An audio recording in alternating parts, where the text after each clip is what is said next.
Buenas. Voy a compartirles mi pantalla.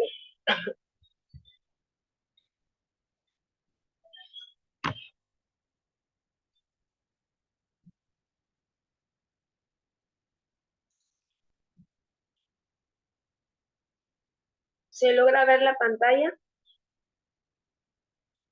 Sí, se ve. Se logra ver. Sí, ve.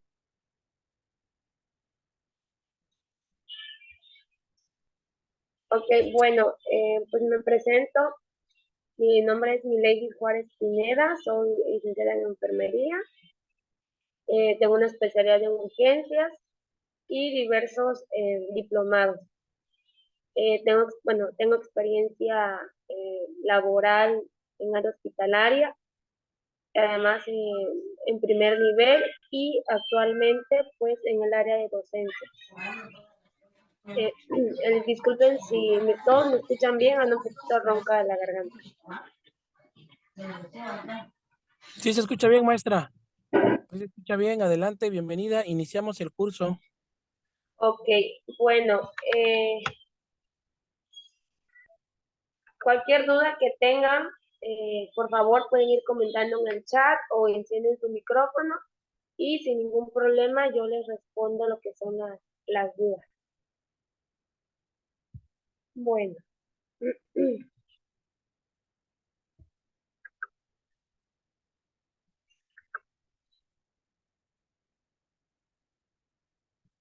Bueno, vamos a hablar acerca de la ventilación mecánica invasiva.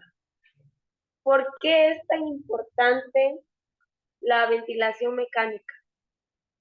Bueno, hace unos 10 o 15 años no se le daba la importancia que actualmente tiene lo que es la ventilación mecánica. ¿Esto debido a qué?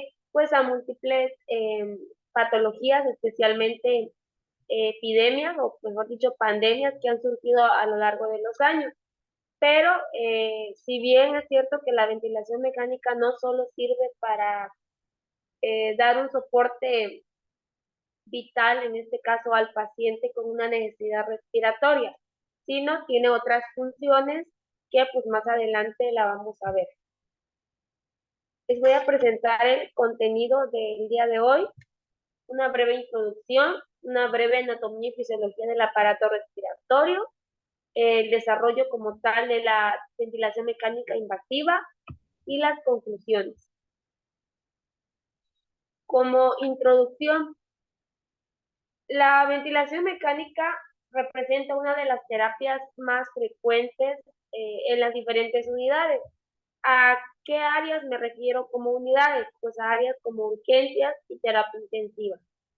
Cuando un paciente llega con un estado hemodinámico deteriorado, es decir, eh, con sus signos vitales alterados, sus trastornos hidroelectrolíticos y demás patologías o signos y síntomas añadidos a su patología base, este paciente puede llegar a necesitar una ventilación mecánica.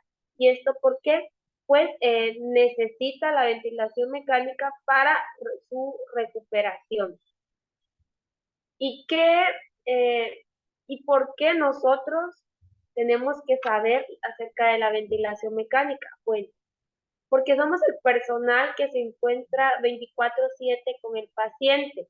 Entonces, pues debemos de estar a la vanguardia, tener los conocimientos adecuados acerca del tratamiento que se le ofrece al paciente, en este caso, la ventilación mecánica. Voy muy rápido, estoy hablando muy rápido, o está bien así, todos me logran escuchar. Sí se comprende, maestra. ¿Perdón? Sí se comprende, maestra. Ok. Bueno, sobre la anatomía del sistema respiratorio. Bueno, todos sabemos que el sistema respiratorio se encuentra dividido principalmente en dos áreas o comúnmente en dos áreas. lo que es vía aérea superior, digamos, y vía aérea inferior. Dentro de la superior encontramos lo que es la cavidad nasal, podemos encontrar lo que son las narinas, fosas nasales, encontramos también lo que es la laringe, encontramos lo que es la tráquea, encontramos ya a nivel inferior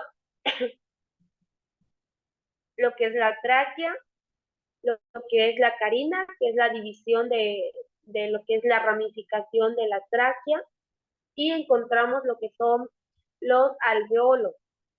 Eh, de todo el aparato respiratorio, la unidad funcional o la parte más importante del sistema, bueno, cabe mencionar, cada parte del sistema respiratorio cumple una función que sin ella, pues se vería afectado precisamente el intercambio gaseoso. Pero es al final de todo este sistema respiratorio en donde pues se lleva a cabo en este caso el objetivo del sistema respiratorio, que es realizar el intercambio gaseoso. Y este intercambio gaseoso se realiza a través, o mejor dicho, en lo que son los alveolos, ¿vale? Que es como la unidad funcional de lo que son los pulmones. En los alveolos hay una red capilar, se lleva un intercambio gaseoso a través del cual pues, el organismo inhala lo que es inhala oxígeno y exhala dióxido de carbono. Sin esta función nosotros no podríamos sobrevivir. Dependemos de la función respiratoria pues para poder vivir. Y se preguntarán, ¿por qué si el corazón es el que late y por el ritmo cardíaco es el que estamos vivos? Pues no. Entonces, ¿por qué inhalamos oxígeno y el oxígeno que nosotros inhalamos pues se expande a través de todo nuestro organismo, a través de nuestro torrente sanguíneo, llevando pues este oxígeno a todas nuestras células? Oxígeno a nuestro cerebro, a nuestro corazón, a nuestros riñones, a nuestro hígado, todos nuestros vasos sanguíneos. Entonces, si no existiera la respiración o el intercambio gaseoso, pues no estuviéramos todos aquí tomando esta clase, ¿no? Entonces, cada parte del sistema respiratorio cumple una función que en su conjunto tienen el objetivo de...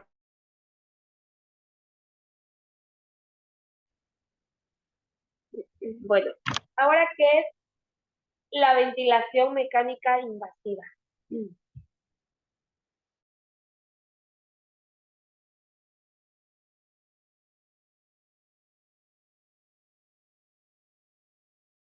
¿Sabe qué ha escuchado de la ventilación mecánica invasiva, por favor?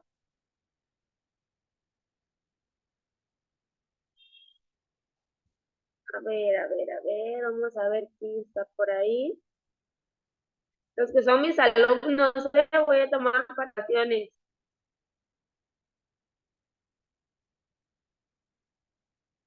A ver.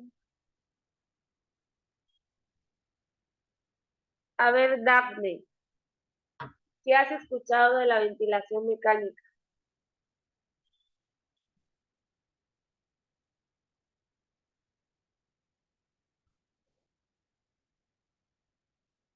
¿Sí me escuchan? Sí, sí se lo escucha. Hola.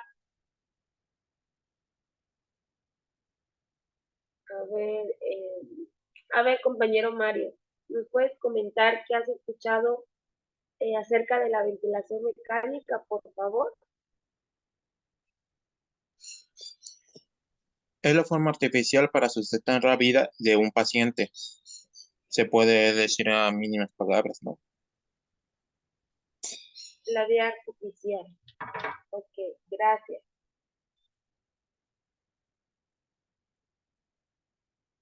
A ver.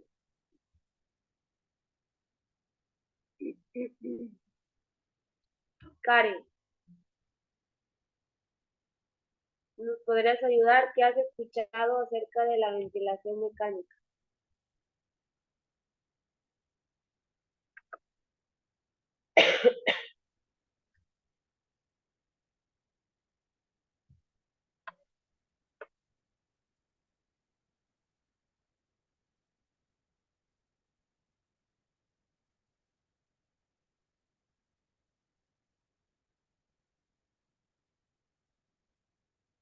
¿O alguien más que quiera comentar que ha escuchado acerca de la ventilación mecánica?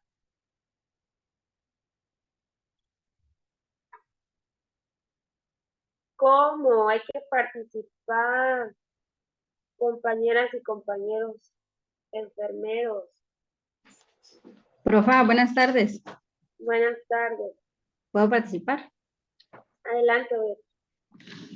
Bueno, yo lo que sé o he escuchado sobre la ventilación mecánica es que es un mecanismo de manera artificial que nos va a ayudar a continuar con la función de la respiración. ¿Para qué? Pues para que permita la oxigenación del organismo. Esto a través del equipo biomédico ya diseñado, pero en este caso el invasivo, se llama invasivo porque se requiere introducir un objeto hasta el área indicada para que se pueda continuar con la respiración, ya sea una intubación o una traqueostomía.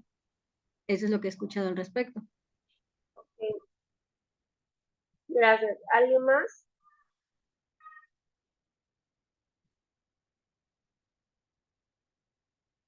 ¿Alguien más?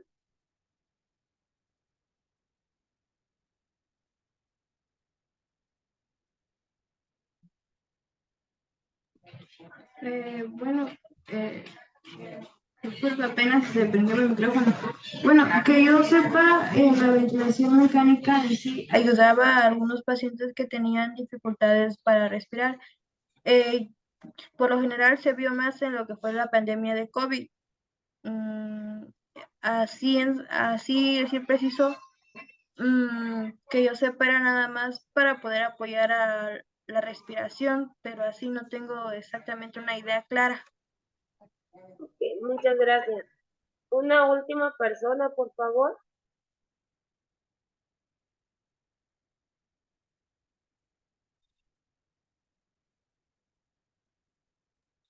Que es la manera en la que se nos puede proporcionar, en este caso, oxígeno, esto en casos muy graves cuando el patrón respiratorio se encuentra en un estado inestable. Ok, muchas gracias, Rosa. Ok, sí, así como lo mencionaron, la ventilación mecánica va a ser, bueno, hay muchas definiciones, pero va a ser un soporte externo que se le va a proporcionar al paciente para poder cumplir o satisfacer la necesidad respiratoria en el paciente. Este concepto se define como es el apoyo vital al paciente mediante una vía aérea invasora, es decir, una intubación endotraqueal y una máquina que suministra oxígeno presurizado. Es decir, que se le va a administrar al paciente oxígeno. Me comentan por ahí que no se escucha. ¿Todos me escuchan? Sí, sí se escucha, maestro. Yo sí le escucho. Sí la escucho, profe. Ok, entonces, ha de ser tu internet, Rojas. Ok, entonces se le va a suministrar al paciente lo que es el oxígeno mediante una vía aérea invasiva, es decir, la intubación endotraqueal. Tenemos otra,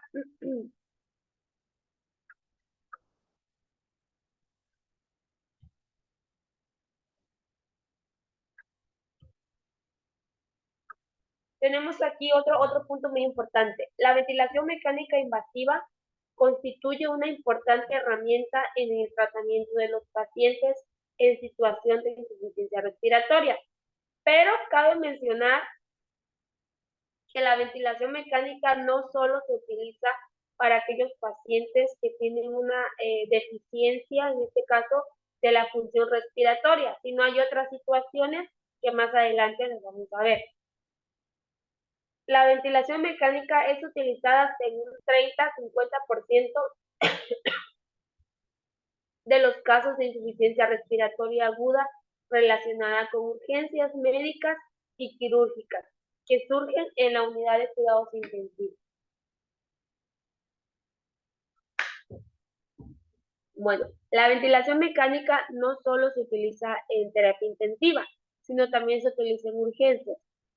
¿En qué otra área del hospital se utiliza la ventilación mecánica?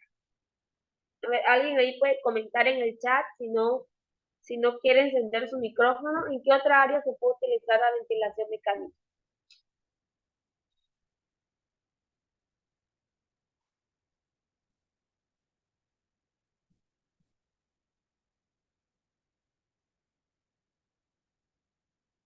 ¿Nadie?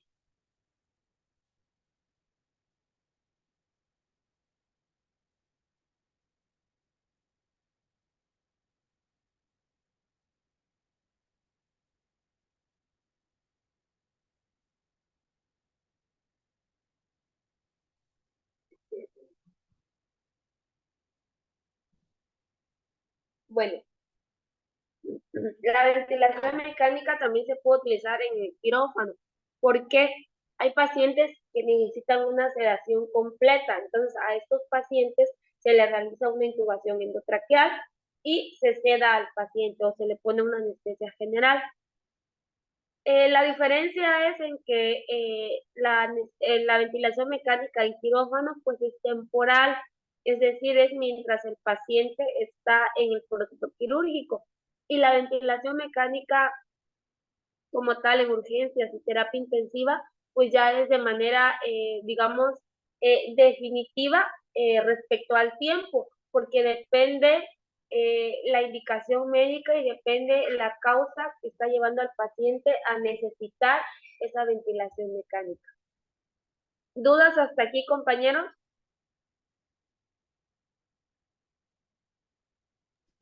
Ninguna profesora. Ok. Bueno. ¿Y cómo surgió esto de la ventilación mecánica? Un día X personaje se levantó y dijo, voy a inventar el ventilador mecánico para aquellos pacientes que necesiten un soporte ventilatorio. No, pues no, así no fue el asunto. Entonces, todo tiene una historia de años o miles de años, tales como los egipcios, por ejemplo, ellos comenzaron a utilizar palabras de resucitar a alguien. Y para resucitar a alguien se dieron cuenta que necesitaban de un soporte ventilatorio, es decir, de proporcionar aire o proporcionar oxígeno al individuo o al paciente para garantizar pues una sobrevida de este. En Grecia, por ejemplo, en los años 460 antes de Cristo a 370 después de Cristo, Hipócrates de Cos describió en su Tratado del Aire el primer intento documentado sobre la canulación orotraqueal. Es decir, que en estos años ya se comenzaba a tratar de intubar o hubo los primeros registros de una intubación o como aquí lo dice, una canulación orotraqueal. Es decir, ¿para qué? Para ver o brindar un aporte ventilatorio pues, al paciente. En el siglo XVIII se describieron las primeras prácticas sobre la intubación endotraqueal en humanos. Es decir, que en el siglo XVIII fue cuando se desarrolló como tal las primeras prácticas en personas sobre la intubación endotraqueal.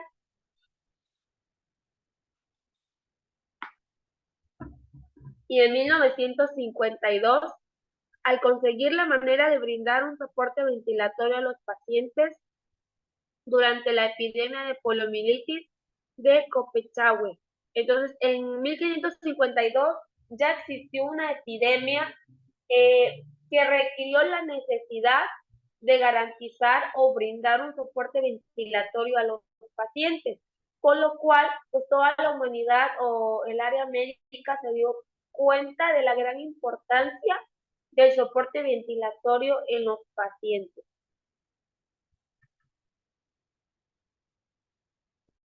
Bueno, entonces, recapitulando, tenemos que la ventilación mecánica sirve para brindar un soporte ventilatorio al paciente de acuerdo a su estado hemodinámico. hay diferentes tipos de ventiladores y no son de los ventiladores que tenemos en casa, son ventiladores que se utilizan en el área intrahospitalaria para garantizar una ventilación mecánica eficaz en el paciente. Ahorita me estoy acordando de un meme de ahí de Facebook, donde está un pasante, creo, no sé, algo así, y le dice a alguien, pásame el ventilador, y ahí va trayendo el ventilador el de casa, ¿no? Entonces, hay dos tipos de ventiladores, los de traslado y los ventiladores invasivos o fijos. Los de traslado son unos ventiladores pequeñitos, como si fuese una bomba de infusión. Son esos ventiladores que cumplen una función básica y son portátiles. ¿Por qué básicas? Porque solo suministran oxígeno al paciente. De acuerdo a un estándar, suministra una cantidad de oxígeno. Y el ventilador mecánico invasivo fijo son aquellos que cumplen funciones ya mucho más avanzadas en diferentes modalidades ventilatorias, que requieren el peso del paciente, que requieren la estatura del paciente, que requieren saber qué cantidad de oxígeno se le va a administrar al paciente, que requiere otras situaciones como el volumen tidal, otras situaciones más específicas de acuerdo al paciente. Aquí les traigo unas imágenes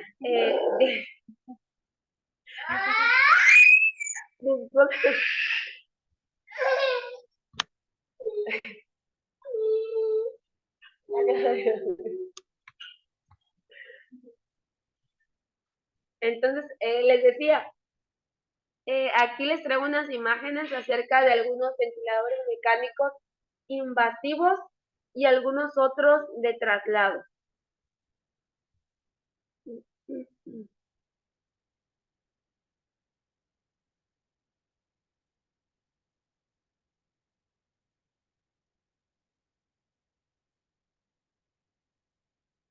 En su pantalla del lado izquierdo tenemos los ventiladores de traslado. Son pequeñitos, se dan cuenta, y tienen funciones básicas, es decir, no tienen mucha complejidad.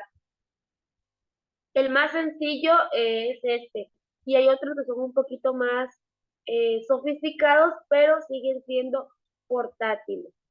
Y los ventiladores mecánicos fijos, como tal, son los que se encuentran en su pantalla del lado derecho. Son los que llevan diferentes parámetros y ya tienen muchas modalidades y alarmas y demás funciones de un ventilador mecánico. ¿Han tenido la oportunidad de ver ambos ventiladores mecánicos?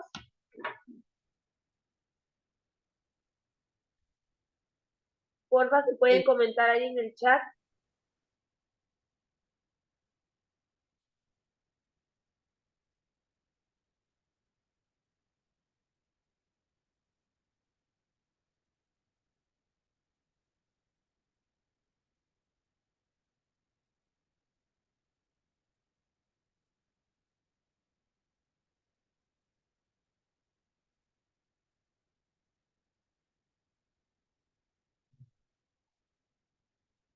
Bueno, quiero pensar que todos ya conocen y han visto el ventilador, los dos tipos de ventilador mecánico. Un ventilador mecánico tiene diferentes áreas o diferentes porciones. Tenemos lo que es el panel de programación, tenemos lo que es el sistema de humidificación o cascada activa, tenemos también el circuito del paciente, es decir, la rama inspiratoria y la rama expiratoria. Del lado izquierdo del ventilador mecánico tenemos la rama inspiratoria y del lado derecho tenemos la rama expiratoria. En su conjunto, pues garantiza brindar al paciente una ventilación mecánica eficaz. El monitor. Un monitor de la ventilación mecánica nos puede decir tantas cosas siempre y cuando pues las sepamos interpretar. Yo recuerdo que cuando era estudiante iba a prácticas y me tocaba estar en algún momento con un paciente de terapia intensiva o de urgencias que necesitaba o tenía una ventilación mecánica. Recuerdo que sonaba la alarma del ventilador mecánico y uno no sabía ni qué hacer, ¿no? Iba corriendo a decirle a la enfermera, pues a la que estábamos, con la que estábamos, pues que estaba sonando, que íbamos a hacer. Pero conforme pasan los años, uno se da cuenta de para qué es cada cosa y cuando uno ha tomado o invierte pues en su educación, se da cuenta de algunas situaciones eh, que son muy evidentes respecto a las alarmas, por ejemplo, de la ventilación mecánica. De manera general, del lado derecho encontramos lo que es la pantalla de programación. Del lado izquierdo encontramos los datos del paciente y como qué datos, como volumen vital, frecuencia respiratoria, como el PIT del paciente, etcétera. Y en la parte inferior encontramos las gráficas, pero esta silueta del monitor puede variar dependiendo las marcas pues del ventilador mecánico, porque hay muchas marcas y pues no todas son iguales.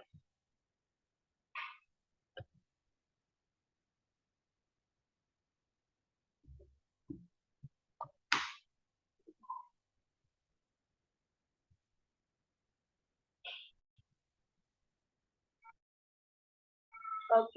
Ahora, ¿y cuál es el objetivo mecánica? ¿Cuál será el objetivo de una ventilación mecánica? Bueno, el objetivo de la ventilación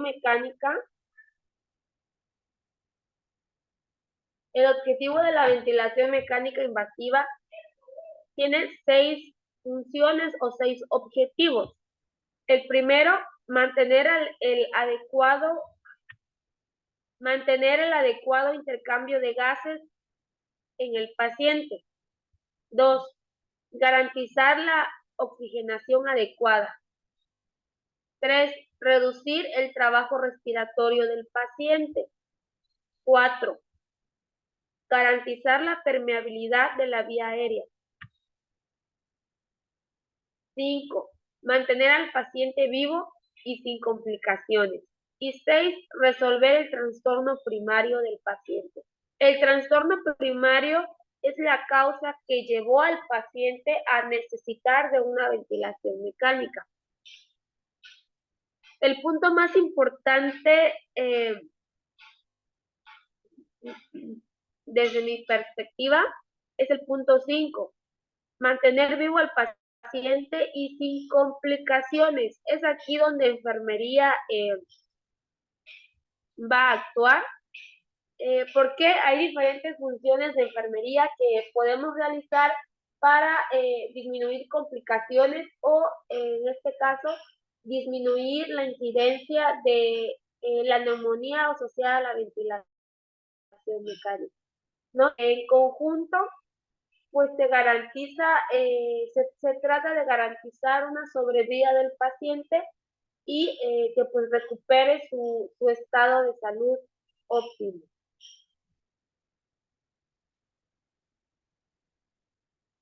¿Dudas hasta aquí?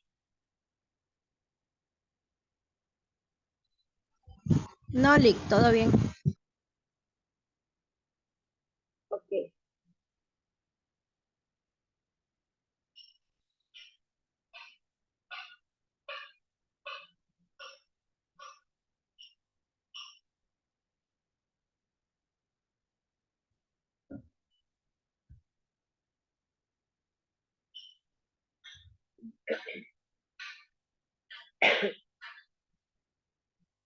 ¿Cuáles son las situaciones clínicas frente a las cuales se debe instalar, en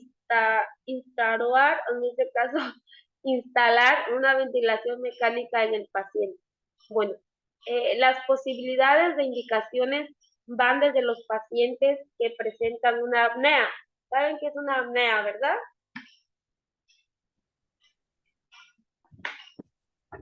Hasta aquellos pacientes con signos clínicos de incremento respiratorio, acompañado o no de evidencias gasométricas relacionadas al intercambio gaseoso. ¿Por qué menciono aquí de evidencias gasométricas? Bueno, con una gasometría arterial nos da un panorama específico de la necesidad ventilatoria de nuestro paciente. Sí, es decir, si este paciente va a requerir una ventilación mecánica o si el paciente ya tiene una ventilación mecánica, la gasometría permite saber cómo el paciente respondiendo.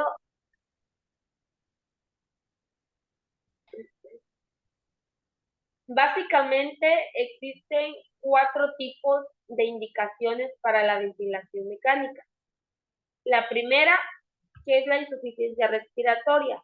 La 2, protección de la vía aérea. La 3, indicaciones neurológicas. Y la 4, indicaciones misceláneas. Actualmente, en enero de 2024, pensamos en ventilación mecánica y recordamos el COVID. ¿Cierto o falso? Todos, ¿no? Pensamos en ventilación mecánica y nos imaginamos COVID. Pero la ventilación mecánica ya existía antes del COVID. Lo que pasa es que pues era una terapia que no todas las personas estaban familiarizadas. Por ejemplo, les pongo por decirlo, por mencionarlo. Por ejemplo, mis papás ni sabían, ¿no?, que existía la ventilación mecánica, al igual que los papás de muchos de ustedes. Pero con la ventilación, con la pandemia, con el COVID, pues todo el mundo, todas las personas sabían que era una ventilación, o luego decían, no, pues ya está intubado, ya se va a morir, ¿no? Entonces, son situaciones que no precisamente una persona que esté bajo ventilación mecánica es sinónimo de, pues de defunción, sino depende mucho del estado del paciente, depende de la indicación, de la causa, además depende del, pues ahora sí que del personal que esté a cargo del paciente.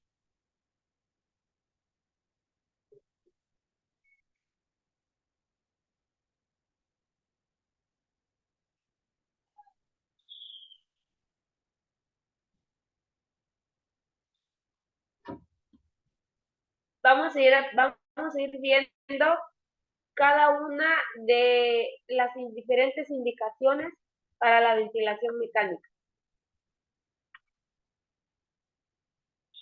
Aquí tenemos la primera indicación, que es la insuficiencia respiratoria.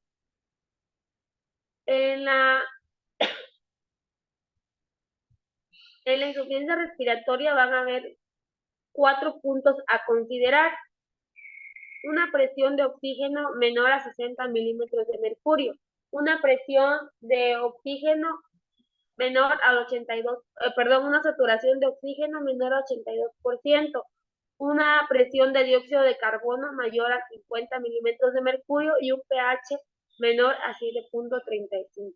Además de diferentes sintomatologías o signos y síntomas que el paciente va a manifestar, como por ejemplo, el paciente puede llegar cianótico, con sibilancias, puede llegar con tiroides intercostal, con apnea, puede llegar desaturando nuestro paciente. En la gasometría arterial va a haber una evidencia, esos datos se obtienen de la gasometría arterial. Entonces, en la gasometría arterial, pues va a haber un dato evidente de que este paciente necesita un soporte ventilatorio. Además de que, bueno, el paciente ya recibió tratamiento, el tratamiento no, la sintomatología no disminuye, se hacen por ahí algunas fórmulas para valorar si el paciente necesita o no ventilación mecánica y se determina, ¿no? Pero la persona que decide, en este caso, la ventilación mecánica, pues va a ser el médico urgenciólogo o en este caso el médico de terapia intensiva o el médico que esté a cargo del servicio y que sepa realizar una intubación, porque requiere de una persona hábil para realizar la intubación mecánica y programar, en este caso, pues el ventilador mecánico. Tenemos el otro punto, que es protección de la vía aérea.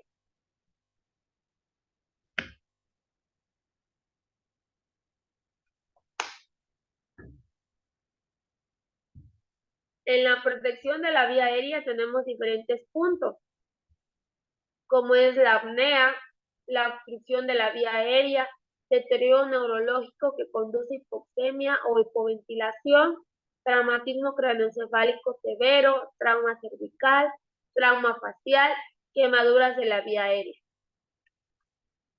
Estas situaciones referentes a la protección de la vía aérea van a ser aquellas que ponen en riesgo que el paciente tenga una disminución de la función respiratoria. Por ejemplo, cuando el paciente tiene una apnea, pues muy probablemente tenga un deterioro de la función respiratoria. Cuando el paciente tiene una obstrucción de la vía aérea, evidentemente ese paciente necesita un aporte ventilatorio. Cuando el paciente tiene un deterioro neurológico que conduce a hipoxemia o hipoventilación en un traumatismo craneoencefálico. Yo creo que el 100% o el 90% de los pacientes con TCE grave o severo van a necesitar una ventilación mecánica. Un trauma cervical, un trauma facial y quemadura de la vía aérea.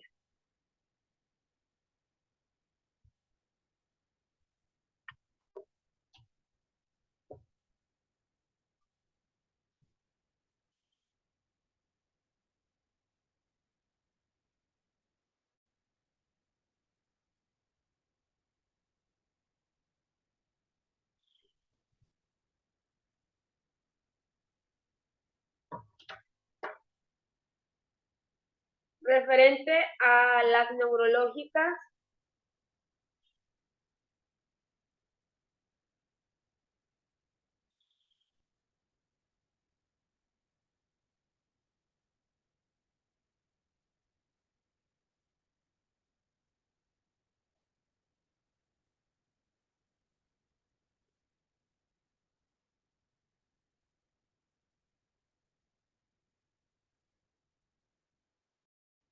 referente a las indicaciones neurológicas, van a ser en aquellos pacientes que tienen una escala de Glasgow menor a 8 puntos, o bien que el paciente tenga 2 puntos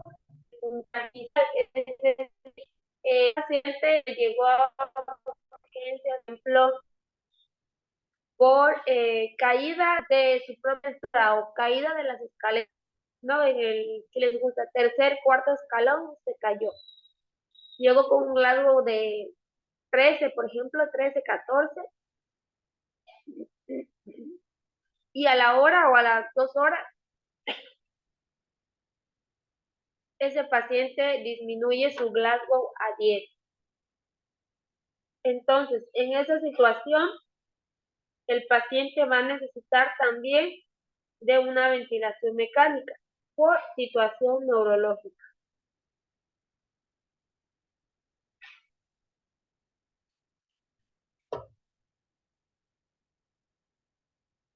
Y las situaciones misceláneas son aquellas como ya les había comentado al principio, lo que es la anestesia, lo que es el transporte del paciente con riesgo inminente de compromiso neurológico o respiratorio. Ojo aquí, cuando un paciente se sabe que se encuentra en un estado de salud grave o deterioro hemodinámico grave, y se va a trasladar al paciente a otra unidad, a un estudio, etcétera, el servicio, en este caso la ambulancia, donde el paciente va a ser trasladado, tiene que tener una ventilación mecánica, es decir, tiene que haber un ventilador mecánico de transporte. ¿Por qué? Porque la situación clínica del paciente lo requiere. El paciente puede que en cualquier momento requiera de ese soporte ventilatorio,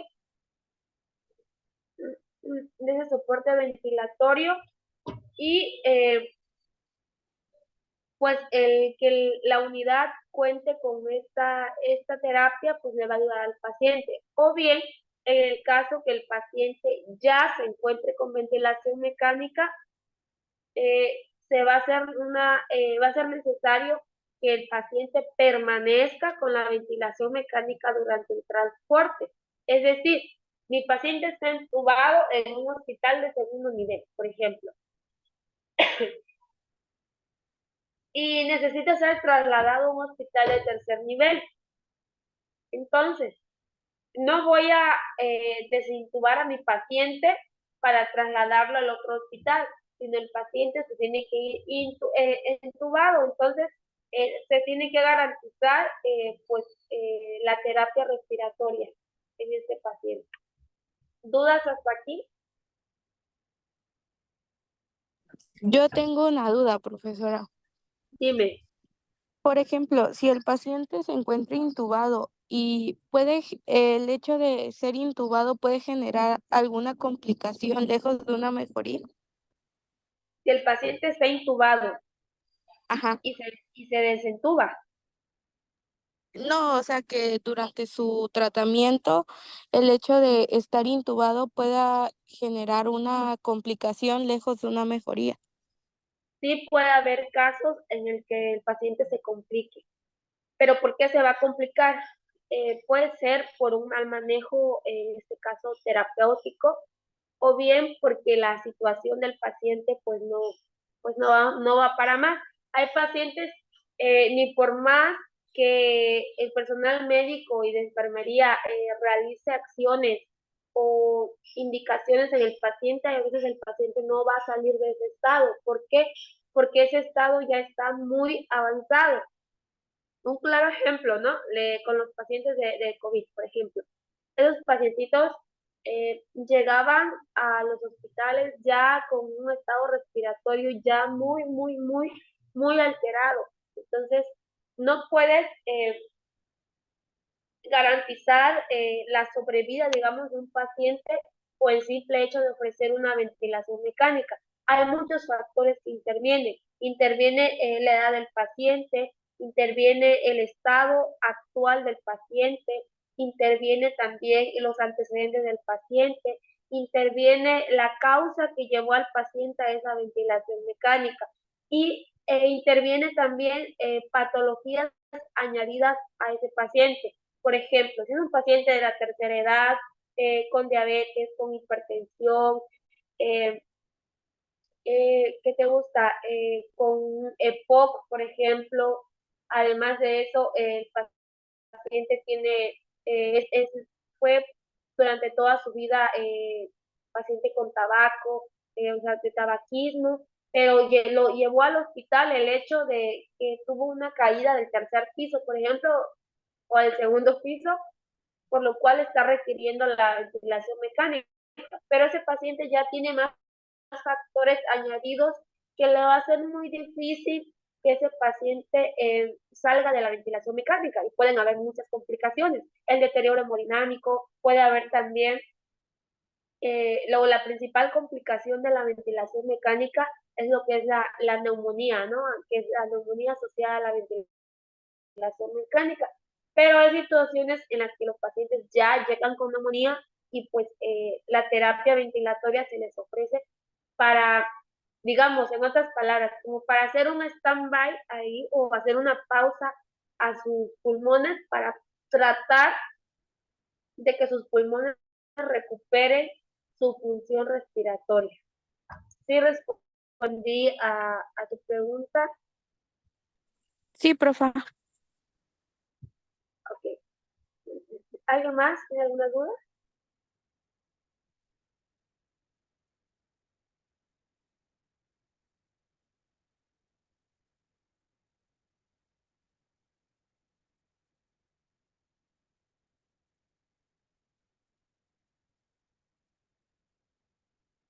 Ok. Continuamos.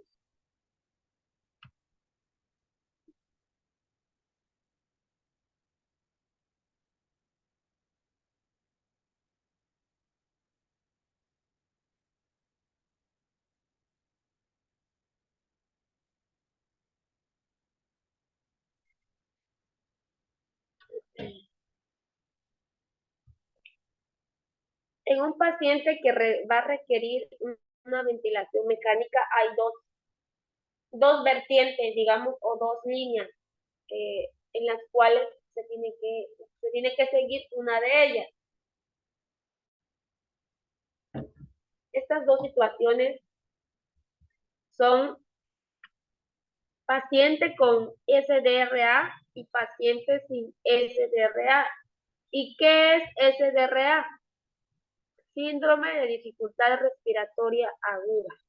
Entonces, el paciente con síndrome de dificultad respiratoria aguda, su problema es a nivel pulmonar. Así de sencillo. Paciente con síndrome de dificultad respiratoria aguda, su patología o su problema es a nivel pulmonar. Y el paciente sin dificultad respiratoria aguda, su patología o su causa es una causa neurológica, es una causa miscelánea, es una causa de traslado, por ejemplo, X y Y causa que está llevando al paciente a necesitar una ventilación mecánica. Un infarto o al miocardio, un paro cardiorrespiratorio, un traumatismo craneoencefálico, un trauma de tórax, un trauma de abdomen, etcétera. Alguna situación que está llevando al paciente a necesitar esa ventilación mecánica. ¿Y por qué pongo o por qué se necesita saber esos dos puntos? Porque de esto depende ciertos valores o datos que se le tiene que programar al ventilador mecánico para garantizar un adecuado soporte ventilatorio. En el paciente con síndrome de dificultad respiratoria aguda se van a seguir 3 puntos.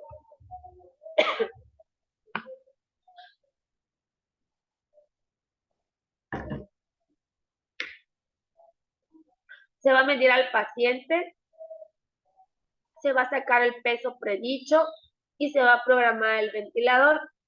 Hay fórmulas para hacer estos pasos, pero ya pues ese tema ya sería de programación de un ventilador mecánico. Entonces, son pasos que se tienen que seguir para garantizar una adecuada ventilación. Y para los pacientes sin dificultad respiratoria aguda tenemos los siguientes 3 pasos. Medir al paciente, sacar el peso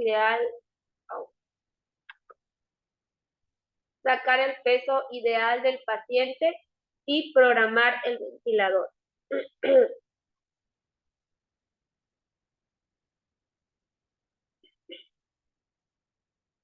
¿Por qué hay estas dos divisiones? Porque no va a ser la misma necesidad ventilatoria que tenga un paciente que su daño es a nivel pulmonar y otro paciente que su daño es a nivel de algún otro órgano. ¿Alguien imagina cuál es la principal diferencia en ambos puntos? El paciente con síndrome de dificultad respiratoria aguda y el paciente sin síndrome de dificultad respiratoria aguda.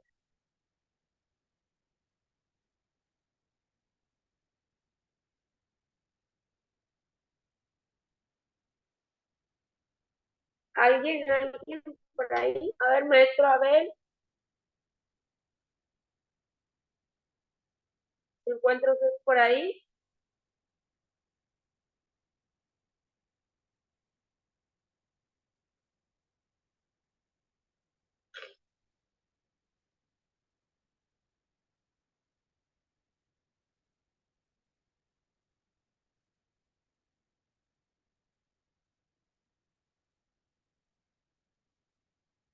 A ver, voy ¿Podría a repetir presionar. la pregunta, profesora?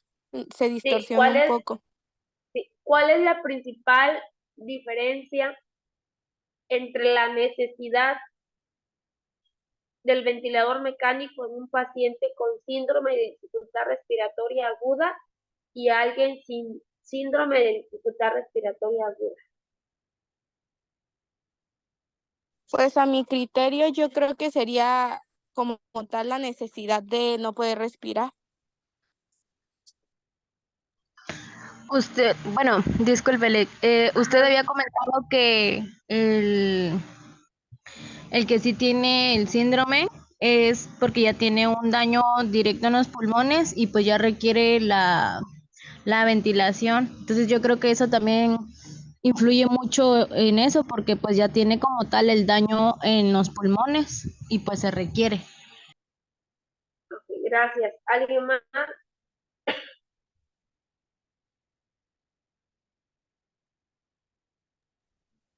Pues yo siento, maestra, que como dice mi compañera Frida, efectivamente, cuando se existe ya el síndrome es porque ya está presente un daño dentro de los pulmones, pues yo entiendo o así lo interpreto que es cuando requiere con más precisión y como que con más vigilancia el tema del soporte, en ese caso pues del ventilador, y alguien que va sin el síndrome, aunque también lo requiere, pero pues no es tanta la gravedad, o bueno, es por otras razones, pues no es tanto en que pues debe de cumplir la función de los pulmones al 100%. Sí, sí, sí. Ok, gracias. Bueno, así es como comenta el paciente,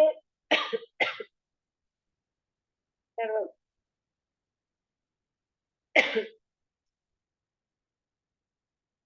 el paciente con eh, dificultad respiratoria o con síndrome de dificultad respiratoria aguda, pues su daño va a ser a nivel pulmonar.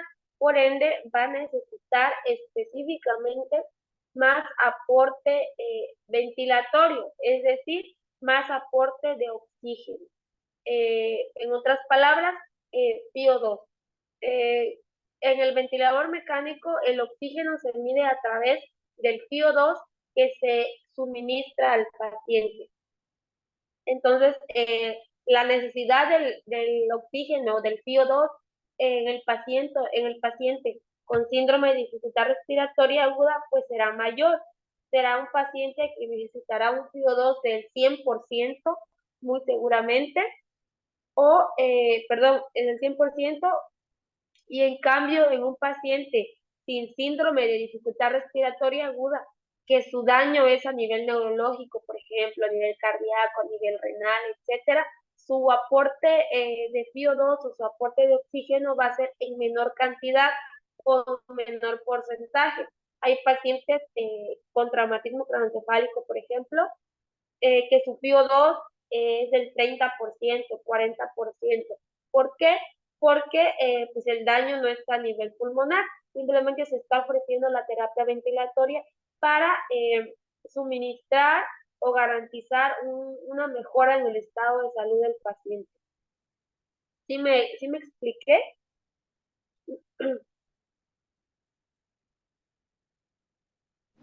Sí, profesora. Ok.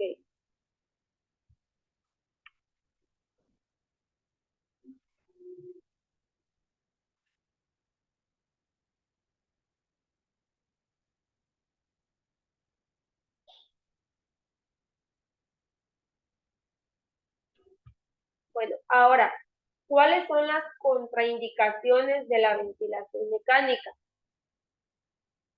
La principal contraindicación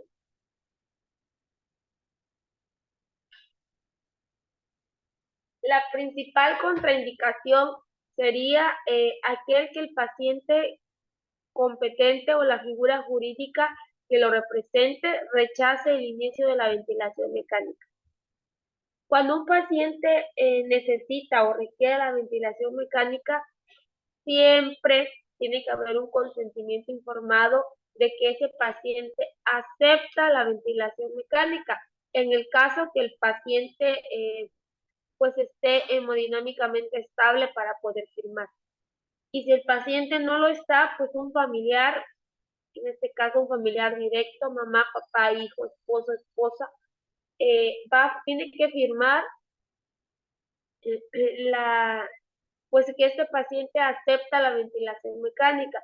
Y ojo, se le tiene que hacer énfasis también de las complicaciones o los riesgos que el paciente pues lleva o puede tener al recibir este tratamiento. Porque pues hay casos médicos legales, entonces pues hay que hacer las cosas bien, y bien me refiero a ver un papel o un documento que pues donde el paciente está aceptando, inclusive ahí puede decir hasta letras negras o negritas las posibles complicaciones y que el paciente está aceptando el tratamiento. Profesora, ¿y también se firma si no acepta? También tiene Sí, que... exactamente. Si el paciente no acepta, también tiene que firmar no acepto tratamiento o no acepto. ¿Por qué? Imagínense que el paciente no acepta, no firmó nada, el paciente se complica y luego los familiares quieren demandar. ¿Casa con Porque, llave? ¿perdón? No. Y luego Es como nuestro respaldo, ¿no, Lick? mande. Es como nuestro respaldo, es como la historia clínica, ¿no? Donde cuando le hacemos las preguntas si es alérgico a algún medicamento y nos refiere que no, pero realmente lo es. Así funciona esto, ¿no? Cuando el paciente rechaza pues la ventilación por si, como usted lo comenta, hay complicaciones, pues aquí está donde el paciente firmó y aceptó que no quería la ventilación. Así es.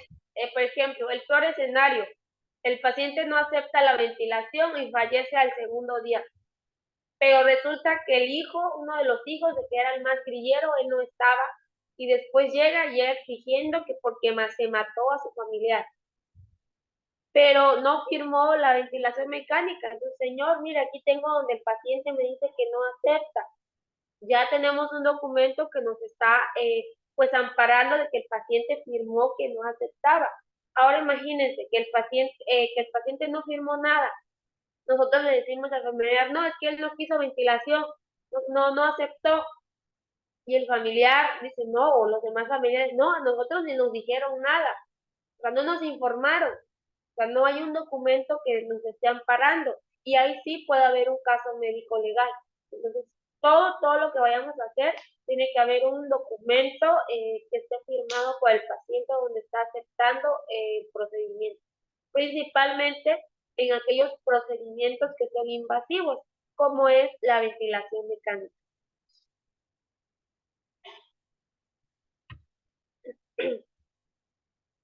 Ok, ¿qué otros errores hay en la ventilación mecánica invasiva? Lo que son los problemas mecánicos.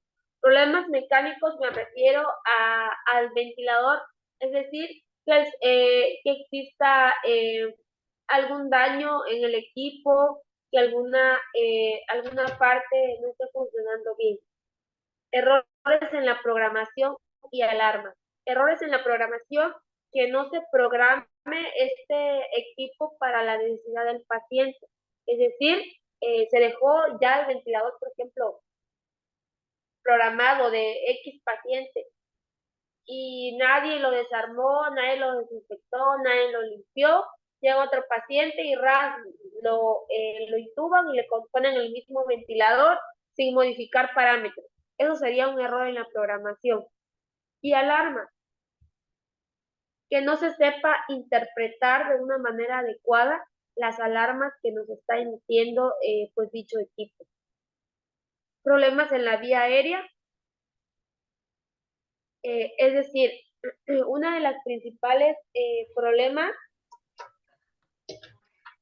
es la obstrucción del tubo endotraqueal por secreciones. Eso sería un problema en la vía aérea. ¿Pero a causa de qué? Pues de un mal manejo y de una mala aspiración del tubo endotraqueal. Complicaciones pulmonares. Literalmente ya a nivel alveolar existe alguna complicación. Y otras complicaciones, como por ejemplo, que el paciente tenga algún otro trastorno, que el paciente tenga alguna otra patología que esté complicando y deteriorando su estado de salud.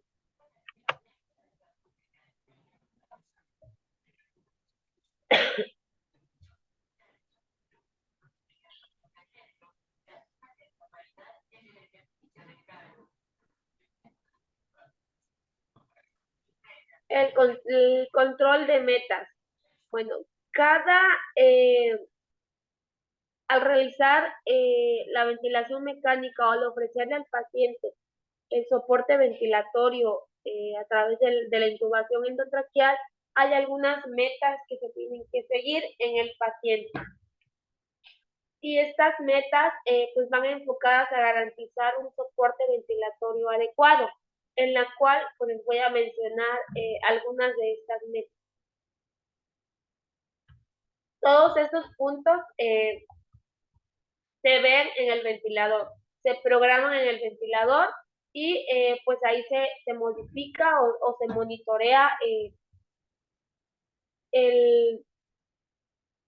monitorea lo que es el estado del paciente. Tenemos el volumen tidal. El volumen tidal es el aire que circula entre una inspiración y una expiración. El PIB se define como la presión positiva al final de la expiración, y es una maniobra mecánica que aumenta la capacidad residual funcional y previene el colapso de las vías respiratorias y de ese modo reduce la atelectasia. En otras palabras, el PIB, inhalamos, exhalamos. El PIB es el aire que queda al final en nuestros pulmones. Es lo que hace o evita que el pulmón se colapse. El FiO2 es el soporte ventilatorio con una fracción inspirada de oxígeno para tratar de optimizar a la brevedad cualquier situación de hipoxemia. Lo que les decía, que puede aumentar o disminuir dependiendo de la situación hemodinámica del paciente y la causa que está llevando al paciente a necesitar la ventilación mecánica, el FiO2. El trigger. El trigger es el esfuerzo respiratorio que debe realizar el paciente para abrir la válvula inspiratoria del ventilador para que éste se suministre un flujo inspiratorio de aire fresco. El trigger es como la inspiración que va a hacer el hombre, en este caso el paciente, hacia la máquina o hacia el ventilador. Y la frecuencia respiratoria. Inicialmente se programa una frecuencia respiratoria de 12 a 16 respiraciones por minuto, acercándonos pues a parámetros normales. Pero en la frecuencia respiratoria puede aumentar o disminuir, lo que son, dependiendo del paciente, los signos vitales también del paciente. La relación IE es el tiempo inspirado, se regula teniendo en cuenta cuánto tiempo requiere el paciente para entregar el volumen o la presión programada. Generalmente, esos parámetros los determina el médico. El médico es el que hace el cálculo, el médico es el que indica, pero nosotros también debemos de saber para qué sirve cada punto. Si sabemos para qué sirve cada punto, cuando suene una alarma, pues nos vamos a dar cuenta qué puede estar pasando, ¿no? O ya nos vamos a dar una idea de qué está pasando, pues en esa situación o con ese paciente. Hay áreas en la, perdón,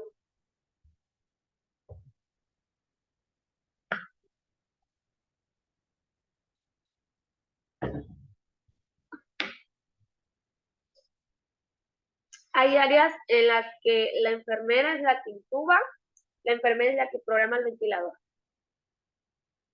Pero esto se hace con la práctica y los conocimientos adecuados. ¿Sí lo puede hacer enfermería? Claro que lo puede hacer enfermería. Pero les repito, todo es con la práctica y los conocimientos pues adquiridos tanto en la experiencia clínica como pues a través de cursos.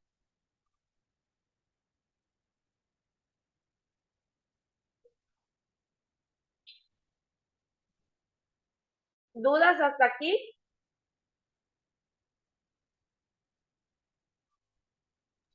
No, Lick, todo muy entendible, gracias.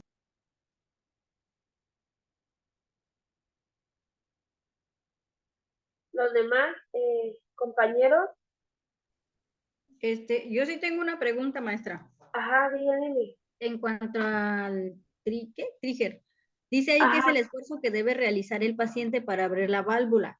Ajá, es como que la manera ajá. natural del organismo, pero el paciente, cual sea su condición, debe de estar todavía en ese punto, o hay casos en los que ya ni siquiera se cuenta con esa capacidad.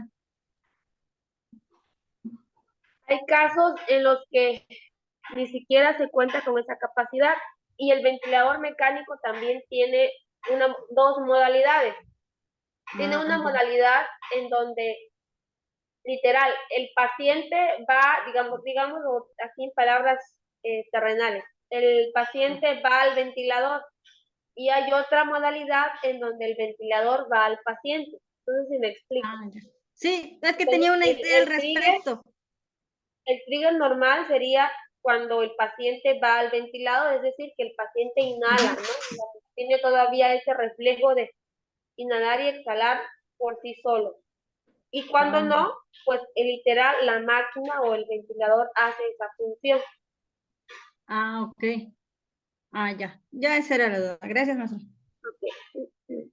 ¿Alguien más? ¿Nada? ¿Alguien más? No, Lick, todo bien. Okay. Bueno, hay un punto importante que quise introducir o añadir a este tema, que es la fijación del tubo endotraqueal. ¿Por qué? Pues esta es una de las funciones principales que nos compete en el área intrahospitalaria cuando está un paciente intubado, la fijación del tubo endotraqueal. Les digo, generalmente, porque es como sucede mayormente, generalmente el médico intuba, programa y ya, te deja ahí el paciente. Más cuando son pacientes de urgencias, se estabiliza el paciente y queda todo un desastre, ¿no? Entonces, es sangre por aquí, gases por allá, suturas por aquí, soluciones por allá, etc, etc, etc.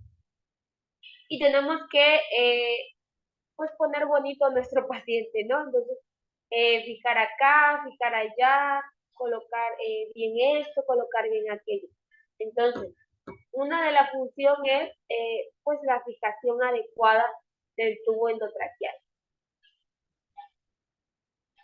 ¿Alguien ha visto cómo fijan el tubo?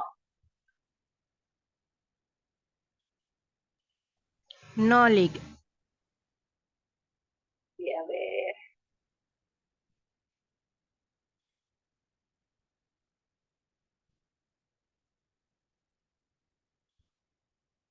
Bueno.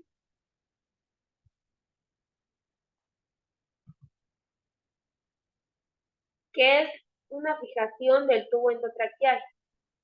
Es uno de los procedimientos diarios de enfermería en las unidades como la unidad de cuidados intensivos.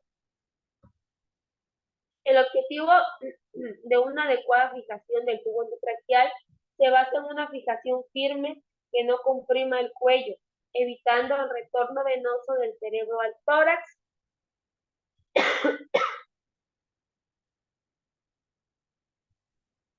y lesiones, en este caso a nivel facial del paciente por presión, es decir, por un mal acomodo pues de la fijación. Si no se fija de una manera adecuada el tubo endotraqueal al paciente, el paciente se puede mover el tubo, se puede inclusive el paciente desentubar, ¿no? Entonces hay que garantizar una adecuada fijación en el tubo endotraqueal.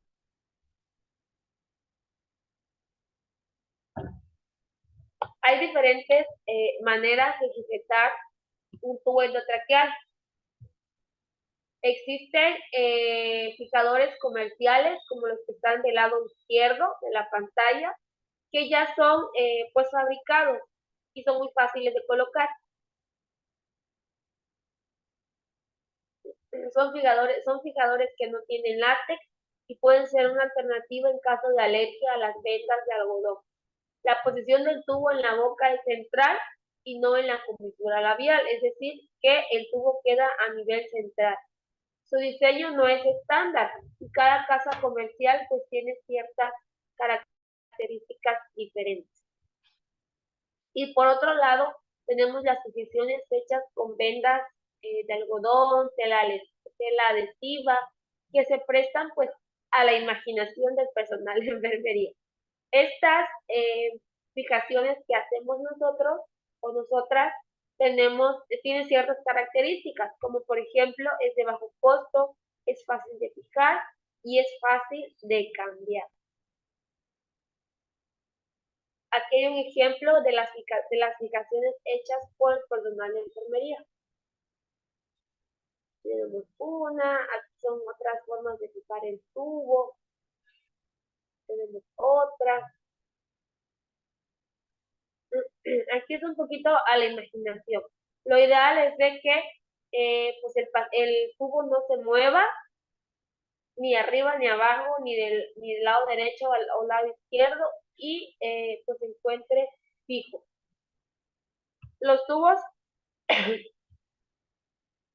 tienen unos números, unas líneas en todo lo que es el largo del tubo y siempre debemos de guiarnos o verificar que de ese tubo no se haya movido, es decir, que siempre se encuentre en el mismo número, ¿no? Donde se llegó a intubar a ese paciente. Para realizar la fijación, pues hay un procedimiento, pero esto depende del tipo de fijación. En este procedimiento, cortar una tela adhesiva de 2.5 centímetros de ancho, lo suficiente para rodear lo que es la cabeza del paciente. Cubrir el otro adhesivo de la tira con un trozo más corto de tela hipoalergénica, dejando un mínimo de 8 centímetros descubierto en cada extremo. 3.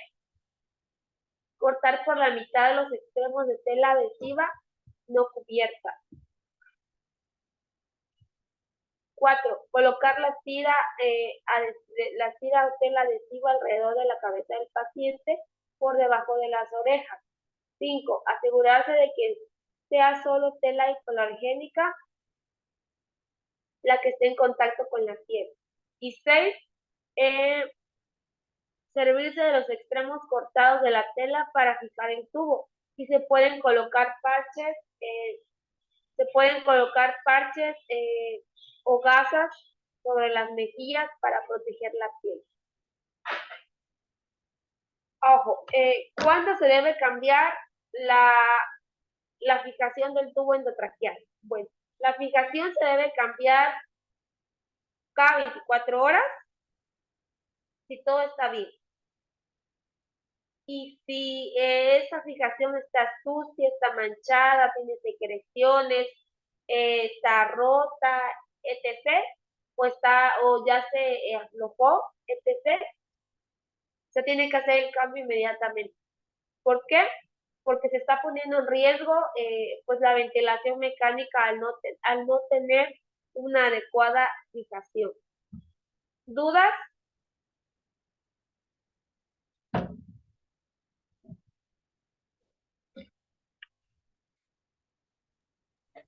Mencionaba que el tubo endotraqueal debía estar fijado de manera central. ¿Qué puede pasar si lo fijan en la comisura de los labios? Ok. Se puede llegar a fijar tanto central como de manera lateral, pero a nivel lateral puede haber erosión en lo que es la parte de la comisura labial. ¿Está bien, ma?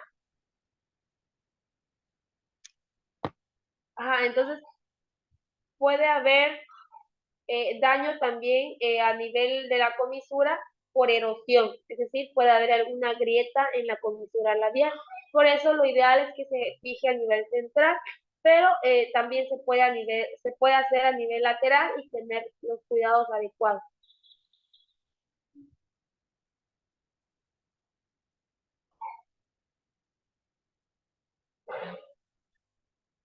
Gracias, profesora. Igual tenía otra duda. Mencionaba igual que la fijación se tenía que cambiar cuando existiera algún tipo de secreción en ella, pero solo se cambia cuando existe en la fijación o, por ejemplo, si existiera sangre en el tubo, ¿también se tendría que cambiar o se cambia todo el equipo completo? Se cambia la fijación y si hay alguna secreción adentro del tubo, se tiene que aspirar y verificar pues que le está llegando la cantidad de oxígeno adecuada al paciente. Si no es así, se tiene que hacer una valoración para valorar la permeabilidad de ese tubo. Y si ese tubo ya está obstruido, por ejemplo, pues se va a hacer el cambio por otro tubo endotraqueal. Pero eso ya lo hace el médico. ¿Por qué? Porque se desentuba al paciente y se vuelve a intubar. Entonces ya es un procedimiento más pues, complicado. ¿Respondí a la pregunta? Sí, profesora, gracias. ¿Alguien más?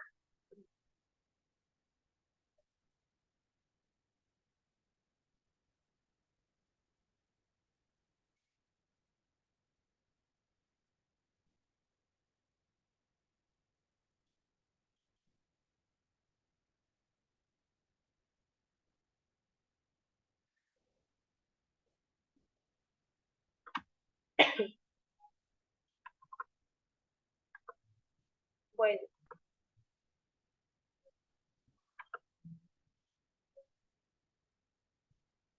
Como conclusión. Ay, mi salud. Como conclusión, una ventilación mecánica eficaz garantiza la sobrevida del paciente y su estancia en la unidad de urgencias y cuidados intensivos.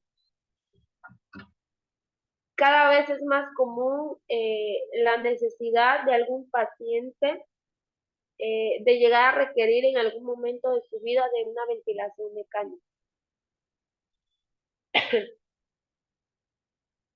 Y nosotros estamos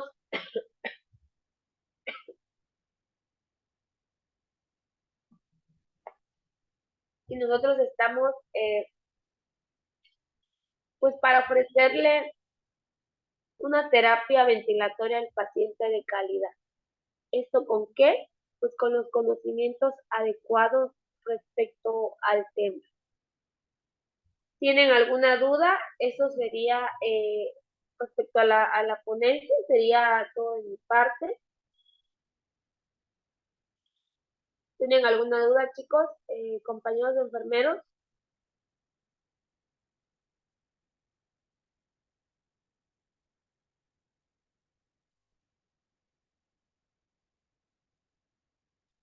Ok, maestra Miladies, muchas gracias por compartir su conocimiento con nosotros en esta tarde. Muchísimas gracias. Pues por ahí nada más comentarle a los chicos que el curso de esta tarde, si desean obtener su constancia, tiene un costo de 300 pesos. Es con un valor curricular de 2 horas, avalado por la Escuela Superior Nido de Sócrates de aquí del estado de Oaxaca. Por ahí les compartí mi número de WhatsApp, el 951-423-6508. La constancia, si son fuera del estado de Oaxaca, se les envía de manera digital, pero si son de acá, de la región del Istmo, o incluso Oaxaca capital, la constancia se les hace entrega impresa. ¿Sí? Entonces, pues estamos para servirles. Si necesitan la constancia, pues nos comentan en el WhatsApp. Y muchas gracias a todos por participar. Y gracias, maestra, también por su participación en este día. Muy buenas tardes a todos. Gracias igualmente. Bueno, si no hay otra duda, chicos, Creo que no, de mi parte quedó entendido. Gracias, maestra. ok. Por mi parte, igualmente, queda entendido. Igual todo bien, maestra. Ok.